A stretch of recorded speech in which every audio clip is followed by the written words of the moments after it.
Hey, and welcome to Autism in Perspective with James. How you doing?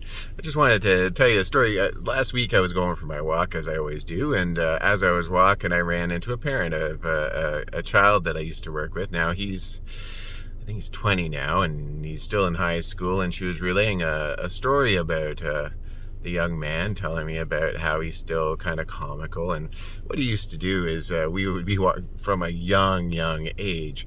We would be walking into the office, we'd be walking through the school, and eventually I'd look down and I'd see something in his hand that I've never seen before. It could be like a little statue of Mary. It could be a cookie, you know?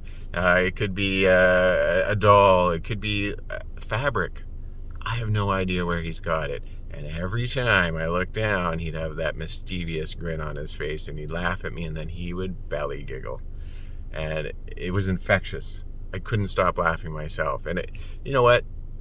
Sure, it was annoying, because then we had to go back, stop what we were doing, and go back and find wherever this was from, get him to apologize, and the whole time he's laughing and smiling and thinks it's a great joke. So I had a choice there. Is this something that is infecting his life adversely? Not really. The people around him that it's happening with is joyful. Now, the difference is when we went in the community, like we did some grocery store stuff, and I think I've talked about that before, and he did it there, then I was strict with him, and I did say there is a difference. You cannot do this. This is not funny. This is stealing. But at your friend's house or at the school, it's just him being funny. That's a sense of humor. Why would I drive a personality trait out of this loving, wonderful child? Anyway, as I was discussing with her on the side of the road there, she was saying that the new teacher was struggling with it and wanted to get rid of it. And I just said to her, why?